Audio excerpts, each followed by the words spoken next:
Welcome back students, this is Shreya Rai, welcomes you all in the Saksham Academy classes। हम लोग class 10th का सबसे first chapter पढ़ रहे हैं जो कि है केमिकल रिएक्शन और इक्वेशन।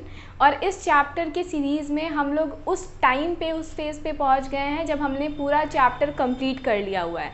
हमने सारी की सारी टॉपिक्स को स्टडी कर लिया है और आज की जो वीडियो है वो एक्टिविटी के बेसिस पे है। 10th बोर्ड के पॉइंट ऑफ व्यू से अगर मैं आप लोगों को बताऊं तो 10th बोर्ड के पॉइंट ऑफ व्यू से activity questions are very much important, क्योंकि एक्टिविटी बेसिस पे क्वेश्चंस बहुत ज़्यादा पूछा जाता है और काफ़ी कम ही ऐसे लोग हैं जो आप लोगों को एक्टिविटी बेस्ड क्वेश्चंस बताएंगे, जो कि आप लोगों को यहाँ मिल रहा है। ठीक है, तो मैं आप लोगों को एक एक एक्टिविटी बताऊंगी और उसका बोर्ड पॉइंट ऑफ व्यू से जो भी क्वेश्चंस अराइज होंगे हम लोग उन सब पे डिस्कस करेंगे। सो जो सबसे पहली एक्टिविटी है हमारी केमिकल रिएक्शन और इक्वेशन चैप्टर की, वो क्या है देखते हैं। सो एक्टिविटी 1.1 क्या कहती है कि clean a magnesium ribbon about 3 to 4 centimetre long bye rubbing it by sand paper. ठीक है, फर्स्ट स्टेप में हमें क्या करना है, 3 से 4 सेंटीमीटर लॉन्ग एक मैग्नीशियम रिबन लेना है जिससे सैंड पेपर से रब करके क्लीन कर लेना है। Next we have to do it what, hold it and burn it using a spirit lamp और बर्नर। इसे पकड़ना है टोंग से, not by our hands. Okay, tong से इसे पकड़ना है और फिर इसे किसी बर्निंग लैम्प या फिर स्पिरिट से बर्न करना है। तो इस एप्लीकेशन में, इस एक्टिविटी में सबसे पहली चीज़ क्या बोली गई है, सबसे पहली चीज़ ये बोली गई है बच्चों कि हमें उस मैग्नीशियम रिबन को क्लीन करना है first of all. So first question in our mind will arise that why we have to clean that magnesium ribbon. हम उसे वैसे ही क्यों नहीं यूज़ कर सकते हैं। सो उसे क्लीन करने का सबसे इम्पॉर्टेंट मोटिव ये है कि बिकॉज मैग्नीशियम मेटल जो है वो एक तरीके का रिएक्टिव मेटल है जो इजीली ऑक्सीजन, इन्वायरमेंट में प्रेजेंट ऑक्सीजन से रिएक्शन कर सकता है। तो इन्वायरमेंट में जो ऑक्सीजन प्रेजेंट है वो इस मैग्नीशियम रिबन के ऊपर एक लेयर सा लगा देता है, जिस ऑक्सीजन की लेयर को हमें first of all sand paper से क्लीन करना होता है। Then only we will examine it, we will experiment it. ठीक है, तो first of all we have to clean it by sand paper. Sand paper से क्लीन करके हम क्या करते हैं, उसके ऊपर जो ऑक्सीजन की लेयर चढ़ी हुई है हम उस लेयर को क्या कर रहे हैं, रिमूव कर रहे हैं। Then we have to hold it by tong and burn it using a spirit और लैम्प और बर्नर। जब हम मैग्नीशियम रिबन को बर्न करेंगे तो देखो मैग्नीशियम जो है उसे बर्न किया जा रहा है, यानी कि हीट किया जा रहा है, लेकिन इन्वायरमेंट में क्या प्रेजेंट है, हम कंबशन कर रहे हैं। एंड कंबशन जो होता है, जो कंप्लीट कंबशन होता है वो in the presence of oxygen होता है, यानी कि ऑक्सीजन भी उसमें इन्वॉल्व है। तो when magnesium is heated in environment में जब हम मैग्नीशियम को हीट कर रहे हैं in the presence of oxygen, so magnesium will give us what, magnesium oxide, MgO. So this is a type of combination reaction where magnesium and oxygen both combine to form a single product which is magnesium oxide. हम ये observe करेंगे कि ये magnesium ribbon जो है वो oxygen के साथ कंबाइन करके मैग्नीशियम ऑक्साइड का फॉर्मेशन करेगी, जो एक राख यानी ऐश के फॉर्म में नीचे जो हमने कलेक्टर रखा हुआ है उसके अंदर कलेक्ट हो जाएगी। ठीक है, तो हमने क्या ऑब्जर्व किया कि मैग्नीशियम ऑक्सीजन के साथ कंबाइन करके मैग्नीशियम ऑक्साइड का फॉर्मेशन कर दिए। एक बात और मैं आप लोगों को बता दूं, मैं जितने भी रिएक्शंस करूंगी मैं बैलेंस नहीं करूंगी, because you have to do it. आप लोगों को बैलेंसिंग केमिकल इक्वेशन बताया गया है, आप सब इन रिएक्शंस को जहां से भी आपको मिले जो रिएक्शन बैलेंस नहीं हो उन्हें बैलेंस करने की कोशिश करिए, प्रैक्टिस करिए, तभी बैलेंसिंग केमिकल इक्वेशन समझ में आएगा। Okay, so this is all about the first activity. अब हम सेकेंड एक्टिविटी के आगे बढ़ते हैं। Okay, so here is the second activity. Second activity काफ़ी ज़्यादा सिंपल है। यहाँ पे आप लोगों को क्या लेना है, एक कुछ लीड नाइट्रेट लेना है सोल्यूशन, एक टेस्ट ट्यूब के अंदर लीड नाइट्रेट का सोल्यूशन लेना है और उसके अंदर पोटेशियम आयोडाइड के सोल्यूशन को डालना है, ऐड करना है और उसके बाद ऑब्जर्व करना है कि क्या होता है। सो एक रिएक्शन देख लेते हैं। लीड नाइट्रेट का हम लोगों को सोल्यूशन लेना है।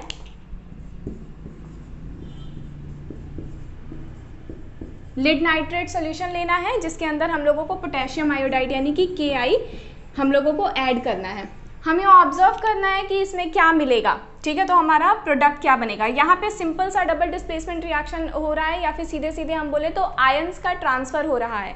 एक आयंस हर एक कंपाउंड का जो आयंस है वो एक्सचेंज करके एक दो नए कंपाउंड्स का फॉर्मेशन करेंगे। यहाँ होगा लीड नाइट्रेट का रिएक्शन पोटेशियम आयोडाइड से हुआ था, तो हमें मिलेगा पोटेशियम नाइट्रेट और लीड आयोडाइड। तो यहाँ पे हम लोगों को मिलेगा पोटेशियम KNO3 और फिर हम लोगों को मिलेगा lead iodide PbI2। Okay, so this reaction we will get from this activity. Lead nitrate का रिएक्शन हो रहा है पोटेशियम आयोडाइड के साथ। मैंने बार बार बोला रिएक्शन में बैलेंस नहीं कर रही हूँ, so you have to balance it. Lead nitrate का रिएक्शन हो रहा है पोटेशियम आयोडाइड के साथ और आप लोगों को मिलेगा potassium nitrate with lead iodide. Okay, so this is the second activity. Now come to the third activity, activity 1.3। Activity 1.3 में हम लोगों को क्या करना है कि कुछ जिंक ग्रैनुअल्स लेने हैं। एक कोनिकल फ्लास्क में हमें कुछ जिंक ग्रैनुअल्स लेने हैं और उसमें हमें ऐड करना है डाइल्यूट हाइड्रोक्लोरिक एसिड या फिर dilute sulphuric acid. Dilute hydrochloric acid या सल्फ्यूरिक एसिड को हमें बहुत ज़्यादा केयरफुली टेक केयर करना पड़ता है, यानी कि कोई भी एक्सपेरिमेंट जब हम कर रहे हैं, कोई भी एक्टिविटी जब हम कर रहे हैं, तो we should handle it with care, because ये स्ट्रॉन्ग एसिड्स होते हैं और स्ट्रॉन्ग एसिड्स बहुत ज़्यादा रिस्की होते हैं। अगर वो कहीं पे भी लग जाएं, कहीं पे भी हम उन्हें टच कर दें तो they can burn ourselves. Okay, so we have to handle it with care. तो हमें जिंक ग्रैनुअल्स लेना है और हाइड्रोक्लोरिक एसिड या फिर सल्फ्यूरिक एसिड को उसके अंदर ऐड करना है। उसके बाद we have to observe the change which is happening in the reaction. So let us do the reaction. यहाँ पे हमने जिंक के साथ फॉर एग्जाम्पल हम HCl को ऐड करते हैं, ठीक है। तो जिंक जो है HCl के साथ ऐड होने पे बनाएगा ZnCl और हाइड्रोजन गैस को रिलीज करेगा, यानी जिंक क्लोराइड बनाएगा और हाइड्रोजन गैस को रिलीज करेगा। यहाँ मैं आप लोगों को एक बात ये भी बता दूं कि यहाँ बात रिएक्टिविटी सीरीज के बेसिस पे भी हम लोग देख सकते हैं। Zinc being a very reactive metal बहुत ज़्यादा इजीली रिएक्शन करता है और हाइड्रोजन भी पॉजिटिव चार्ज क्रिएट करता है, यानी कि हाइड्रोजन भी रिएक्टिविटी सीरीज में है।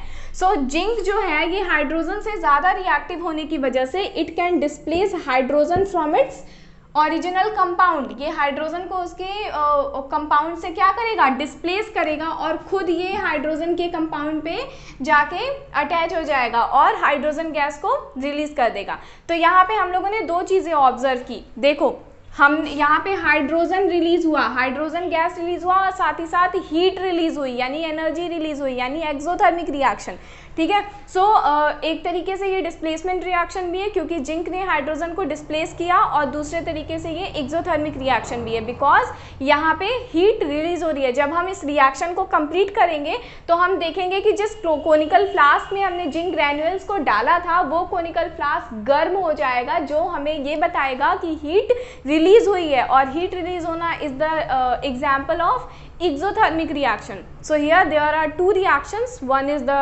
displacement reaction and another one is the exothermic reaction. Okay. Let us come to the next activity. इस activity में we have to take calcium oxide in a beaker, quicklime. calcium oxide को हमको एक beaker में लेना है और water add करना है। ये एक्सपेरिमेंट आप इजीली अपने घर पे भी कर सकते हैं।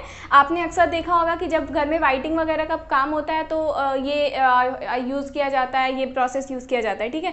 सो take some amount of calcium oxide we have to take, यानी कि कैल्शियम ऑक्साइड को हम रिएक्ट करा रहे हैं किससे, वाटर से, H2O से। H2O से हम कैल्शियम ऑक्साइड को रिएक्ट करा रहे हैं और यहाँ पे फॉर्मेशन होगा किसका, कैल्शियम एक second, CaOH twice, calcium hydroxide का फॉर्मेशन होगा, ठीक। तो यहाँ पे हमको सबसे ज़्यादा मेन चीज़ जो दिखाई दे रही है वो ये है कि दो रिएक्टेंट हैं और सिंगल प्रोडक्ट का फॉर्मेशन कर रहा है, ठीक है। तो this reaction is of combination reaction, example of combination reaction.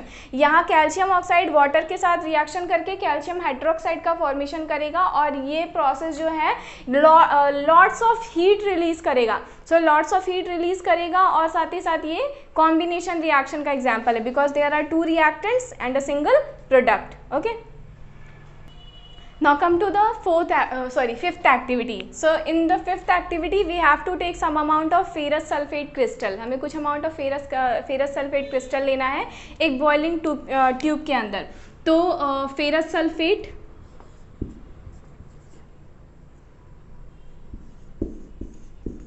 का क्रिस्टल लेना है बॉइलिंग ट्यूब के अंदर, उस बॉइलिंग ट्यूब को हीट करना है और फिर ऑब्जर्व करना है चेंज को. तो यहाँ हम देखेंगे तो ये फेरस सल्फेट जो है ये डिकम्पोज होगा. जब हम इसको हीट करते हैं तो ये डिकम्पोज होगा, फेरिक ऑक्साइड में टूटेगा, सल्फर डाइऑक्साइड में टूटेगा और सल्फर ट्राईऑक्साइड में टूटेगा. So this will be decomposes in Fe2O3 ferric oxide, SO2 sulphur dioxide and SO3 sulphur trioxide. ठीक है, तो यहाँ सीधे सीधे हम लोगों को दिखाई दे रहा है कि ये रिएक्शन डीकम्पोजिशन रिएक्शन है, जहाँ एक रिएक्टेंट जो फेरस सल्फेट है, ये एक रिएक्टेंट जो है फेरिक ऑक्साइड, सल्फर डाइऑक्साइड और सल्फर ट्राईऑक्साइड, इन तीन प्रोडक्ट्स में डिकम्पोज हो रहा है, टूट रहा है ऑन हीटिंग. ठीक है, तो हीट करने पे ये डिकम्पोजिशन रिएक्शन शो कर रहा है. साथ ही साथ हम यहाँ पे एक चीज़ और ऑब्जर्व करेंगे, हम ये ऑब्जर्व करेंगे कि रिएक्टेंट में जो फेरस सल्फेट है they will have some different colour, where जो प्रोडक्ट होगा वो डिफरेंट कलर आ जाएगा. तो यहाँ चेंज इन कलर का भी एग्जाम्पल हमको देखने को मिलेगा.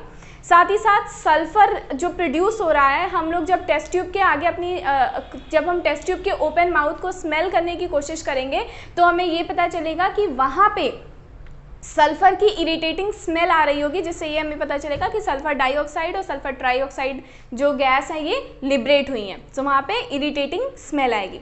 So this is the example of decomposition reaction. Let us come to the next activity.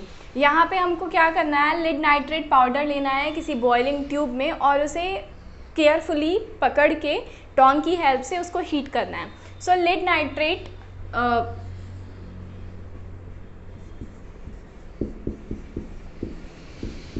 Nitrate powder को we have to heat it. ठीक है, तो जब हम इसको हीट करेंगे तो हम ये रिकॉर्ड करेंगे कि यहाँ पे भी डिकम्पोजिशन रिएक्शन हो रहा है, जैसा कि आप लोगों ने लास्ट एक्टिविटी में देखा था कि डिकम्पोजिशन रिएक्शन हो रहा था कि एक रिएक्टेंट जो था वो दो या दो से ज़्यादा प्रोडक्ट्स में डिकम्पोज हो रहा था. तो यहाँ हमारा जो लिड नाइट्रेट है ये लिड ऑक्साइड, नाइट्रोजन डाइऑक्साइड और ऑक्सीजन में डिकम्पोज हो जाएगा. लिड ऑक्साइड में, नाइट्रोजन डाइऑक्साइड में और ऑक्सीजन में हमारा लिड नाइट्रेट जो है वो डिकम्पोज हो जाएगा. और साथ ही साथ हमें स्मेल, नाइट्रोजन स्मेल भी आएगी, जिससे हमें पता चलेगा कि नाइट्रोजन डाइऑक्साइड गैस लिबरेट हुई है. So this activity also tell us about the decomposition reaction where there is one reactant which split down into two or more than two products. Okay, so the next activity is we have to take a plastic mug or we have to drill 2 holes at its base. ठीक है, 2 hole create करने हैं उसके अंदर और rubber stopper लगा देना है, अंदर टेस्ट ट्यूब डालना है और क्या करना है कि इसे बैटरी से कनेक्ट करना है, कार्बन इलेक्ट्रोड्स डाल के बैटरी से कनेक्ट कर देना है. Then we have to fill water and some amount of sulphuric acid, current on करना है और फिर ऑब्जर्व करना है कि क्या हुआ. जब हम वाटर इन करेंगे और साथ ही साथ करंट ऑन करेंगे तो हम ये देखेंगे कि इलेक्ट्रोलिसिस का प्रोसेस हो रहा है. इलेक्ट्रोलिसिस यानी कि इलेक्ट्रिसिटी पास करा के जब डिकम्पोजिशन होता है तो उस प्रोसेस को इलेक्ट्रोलिसिस बोला जाता है. यहाँ वाटर की इलेक्ट्रोलिसिस होगी और हम ये देखेंगे कि वाटर स्प्लिट डाउन हो जाएगा, डिकम्पोज हो जाएगा 2 एलिमेंट्स में, जो कि है हाइड्रोजन और ऑक्सीजन. हाइड्रोजन और ऑक्सीजन में वाटर जो है वो डिकम्पोज हो जाएगा और हम ये देखेंगे कि हाइड्रोजन जो है वो बीइंग प्लस चार्ज, हाइड्रोजन जो है वो निगेटिव इलेक्ट्रोड पे जमा होगा और ऑक्सीजन जो है वो पॉजिटिव इलेक्ट्रोड पे जमा होगा. ये हम इसलिए कह सकते हैं because opposite charges attract each other. तो पॉजिटिव निगेटिव इलेक्ट्रोड पे कलेक्ट हो जाएगा और निगेटिव जो होगा वो पॉजिटिव इलेक्ट्रोड पे कलेक्ट हो जाएगा.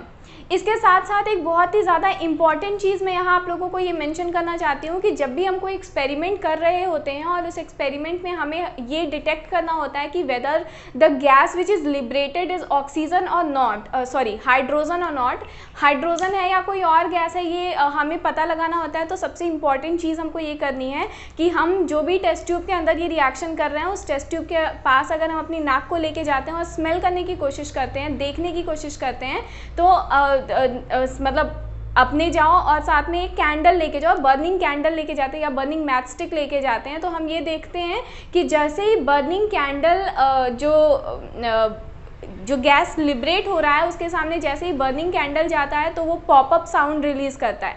पॉपअप साउंड यानी कि जैसा हम लोग दिवाली में फुलझड़ी जलाते हैं तो जिस टाइप का आवाज़ आता है उस टाइप का आवाज़ वो टेस्ट ट्यूब से निकल के आएगा। सो ये चेक करने का, हाइड्रोजन गैस को चेक करने का कि हाइड्रोजन गैस लिबरेट हुई है या नहीं, ये सबसे ज़्यादा आसान तरीका है कि हम टेस्ट ट्यूब के सामने बर्निंग कैंडल या बर्निंग मैच स्टिक लेके जाते हैं और जब अगर वो हाइड्रोजन गैस होगा तो वो पॉपअप साउंड रिलीज़ करेगा और अगर हाइड्रोजन गैस नहीं होगा तो पॉपअप साउंड रिलीज़ नहीं करेगा। Okay, the next activity is we have to take some amount of silver chloride in a china dish. China dish में हमें कुछ सिल्वर क्लोराइड्स रखने हैं और उसे सनलाइट में छोड़ देना है और उसके बाद ऑब्जर्व करना है कि क्या चेंज हुआ है। तो सिल्वर क्लोराइड को जब हम सनलाइट की प्रेजेंस में रखते हैं तो ये डिकम्पोज होता है, किसमें? सिल्वर में और क्लोरीन में। सिल्वर और क्लोरीन में ये डिकम्पोज हो जाता है, यानी this is the example of decomposition reaction where silver chloride decomposes into silver metal and chlorine gas. यहाँ हम ये ऑब्जर्व करेंगे कि ये सिल्वर क्लोराइड जो है वो रिएक्शन होने के बाद ग्रेइश कलर में कन्वर्ट हो जाएगा, ग्रेइश कलर में चेंज हो जाएगा। So this is the observation of decomposition reaction. Okay, so here is the next activity. इस एक्टिविटी में आप लोगों को कुछ आयरन नेल्स लेने हैं और उन्हें क्लीन करना है। क्लीन करने का पॉइंट यहाँ पे भी वही चीज़ है जैसे हम लोगों ने फर्स्ट एक्टिविटी देखा था, वहाँ मैग्नीशियम रिबन को हमें क्लीन करना था। ऐसा इसलिए था क्योंकि इन्वायरमेंट की जो ऑक्सीजन है वो एक लेयर सा चढ़ा देते हैं जो एक प्योर रिएक्शन नहीं होने देते हैं। So here we also have to clean the iron nails before experimenting them. So यहाँ पे क्लीन करना है ताकि हम उसके ऊपर से जो भी गंदगी है, जो भी ऑक्सीजन लेयर है वो हटा सकें। उसके बाद 2 टेस्ट ट्यूब लेने हैं और उन्हें मार्क कर देना है ए और बी। दोनों ही टेस्ट ट्यूब में some amount of copper sulphate solution add करना है। We know that copper sulphate solution is blue in colour. हम सभी लोगों को पता है कि कॉपर सल्फेट सॉल्यूशन का जो कलर होता है वो क्या होता है? ब्लू कलर का होता है। मैंने आप लोगों को चैप्टर में बताया था कि ये हाइड्रेटेड सॉल्ट्स होते हैं जो 5 मॉलिक्यूल्स ऑफ वाटर कंटेन करते हैं, जिसकी वजह से इनका कलर क्या होता है? ब्लू होता है। सो फिर we have to add some iron nails in the test tube for 20 minutes. 20 minute के लिए उसमें टेस्ट ट्यूब के अंदर कुछ आयरन नेल्स को डालने हैं और कुछ आयरन नेल्स को हमको बाहर ही रख देना है so that we can compare them easily. Compare करना है और रिकॉर्ड करना है हमारा जो रिजल्ट है 20 मिनट के बाद। तो हम लोग यहाँ पे ये देख रहे हैं कि कॉपर सल्फेट सोल्यूशन है, CuSO4 सोल्यूशन है और आयरन नेल्स हैं। तो सीधे सीधे हम देखें तो आयरन का रिएक्शन हो रहा है किसके साथ? कॉपर सल्फेट सोल्यूशन के साथ। ठीक है, तो हम क्या देखेंगे? देखो फर्स्ट जो टेस्ट ट्यूब था उसमें हम लोगों ने कॉपर सल्फेट सॉल्यूशन के साथ साथ आयरन नेल भी डाला और सेकंड जो टेस्ट ट्यूब था उसमें हमने आयरन नेल को नहीं डाला, है ना। सो सेकंड वाला तो जो है वो एज इट इज रहेगा, लेकिन फर्स्ट टेस्ट ट्यूब जो है वहाँ पे iron being more reactive than copper, reactivity series में we know that iron is more reactive than copper, so iron will easily displace copper from its solution, from its salt. तो यहाँ पे क्या हो जाएगा? FeSO4 का फॉर्मेशन हो जाएगा, यानी आयरन सल्फेट का फॉर्मेशन हो जाएगा और कॉपर लिबरेट हो जाएगा और कलर क्या हो जाएगा? चेंज हो जाएगा, from blue to greenish colour कुछ रिजल्ट आएगा। So here simple displacement reaction is there. Fe जो है is being more reactive than copper, it will easily displace copper from its salt solution and the formation of iron sulphate with copper will be formed. Okay, so in this activity we have to take some amount of sodium sulfate in a test tube and we have to add some amount of barium chloride in them. ठीक है, उसके बाद हमको record करना है कि हमने क्या ऑब्जर्व किया। सो सोडियम सल्फेट का हमको सोल्यूशन लेना है टेस्ट ट्यूब के अंदर विच इज Na2SO4। ठीक है, विद साथ में क्या लेना है? BaCl2, barium chloride. Barium chloride लेना है और उसके बाद हमको रिकॉर्ड करना है कि क्या ऑब्जर्वेशन होगा। यहाँ हम देखेंगे कि डबल डिस्प्लेसमेंट रिएक्शन होगा, एक्सचेंज ऑफ आयंस होंगे, यानी बेरियम सल्फेट का फॉर्मेशन होगा और सोडियम क्लोराइड का फॉर्मेशन होगा, एक्सचेंज करेंगे आयंस एक दूसरे के। सो BaSO4 बेरियम सल्फेट और NaCl सोडियम क्लोराइड का यहाँ पे फॉर्मेशन हो रहा है। साथ ही साथ यहाँ पे हम लोग देखेंगे, जब हम ये स्टेटमेंट रिकॉर्ड करेंगे, ये ऑब्जर्वेशन रिकॉर्ड करेंगे कि क्या हो रहा है, तो हम वहाँ पे देखेंगे कि कुछ वाइटिश लेयर उस टेस्ट ट्यूब के अंदर बॉटम में कुछ वाइटिश लेयर सा जमा हुआ रहेगा जो अनडिजॉल्व इनसॉल्यूबल होगा उस पूरे के पूरे रिएक्शन में। सो यहाँ पे हम देखेंगे कि प्रेसिपिटेट का फॉर्मेशन होगा, इस टेस्ट ट्यूब के अंदर वाइट प्रेसिपिटेट का फॉर्मेशन होगा। और क्योंकि वाइट प्रेसिपिटेट का फॉर्मेशन हो रहा है, यानी रिएक्टेंट जो है वो पूरी तरीके से पूरी तरीके से डिसॉल्व नहीं हो रहा है, तो ये रिएक्शन जो होगा वो प्रेसिपिटेशन रिएक्शन का भी एग्जाम्पल होगा। सो यहाँ पे आज हम लोगों को एक और रिएक्शन जानने को मिला, कौन सा? Precipitation reaction. यहाँ डबल डिस्प्लेसमेंट रिएक्शन हो रहा है, सोडियम सल्फेट और बेरियम क्लोराइड आपस में इंटरचेंज कर रहे हैं अपने आयंस को, और बेरियम सल्फेट और सोडियम क्लोराइड का फॉर्मेशन कर रहे हैं। So let us come to the next and the last activity of the chapter. यहाँ पे हम लोगों को क्या करना है, सिंपल सा एक चाइना डिश लेना है और चाइना डिश में 1 ग्राम कॉपर पाउडर को डालना है और उसे सिंपली हीट करना है, और उसके बाद हमें ये एग्जामिन करना है कि हमने क्या रिजल्ट पाया। सो कॉपर पाउडर जो है, जैसा हम लोगों ने recall the first experiment we have done, तो हम लोगों ने उसमें क्या किया था, मैग्नीशियम रिबन को ऑक्सीजन की प्रेजेंस में कंबशन कराया था, यानी कि हीट कराया था। सेम वही चीज़ हम यहाँ पे कर रहे हैं, कॉपर का हीट करा रहे हैं, किस में? ऑक्सीजन की प्रेजेंस में। तो ये क्या बनाएगा, कॉपर ऑक्साइड का फॉर्मेशन करेगा। So here this is simply a combination reaction where 2 reactant combine to form a single product. यहाँ पे कॉपर ऑक्साइड एक लेयर सी, ऑक्सीजन की लेयर से उसके ऊपर चढ़ जाएगी ब्लैकिश ब्राउनिश कलर की, और यहाँ पे सिंपल कॉम्बिनेशन रिएक्शन का एग्जाम्पल हमको देखने को मिलेगा। ठीक है, so this reaction here, copper react with oxygen to form simple copper oxide CuO का फॉर्मेशन होगा। So this was all about the activities of your first chapter. आपके फर्स्ट चैप्टर में 11 एक्टिविटीज़ थी, जिन्हें 1 बाई 1 करके हम लोगों ने पूरा का पूरा देखा। नेक्स्ट क्लास में we will discuss about the some important questions जो कि आपके एग्जाम पॉइंट ऑफ व्यू से होंगे, और फिर we will discuss about the summary of the chapter. कोई भी दिक्कत हो, कोई भी प्रॉब्लम हो, तो जस्ट कमेंट, आप मुझे कमेंट में बताएं, आपकी दिक्कत को, आपकी प्रॉब्लम को ज़रूर रिजॉल्व किया जाएगा। कोई फीडबैक देना चाहें, अगर कोई कमी लगे, कोई फीडबैक देना चाहें तो वो भी बताइए, वो भी रिजॉल्व किया जाएगा। और अब तक अगर चैनल को सब्सक्राइब नहीं किया है तो do subscribe the channel, do like the video and please share it. Thank you.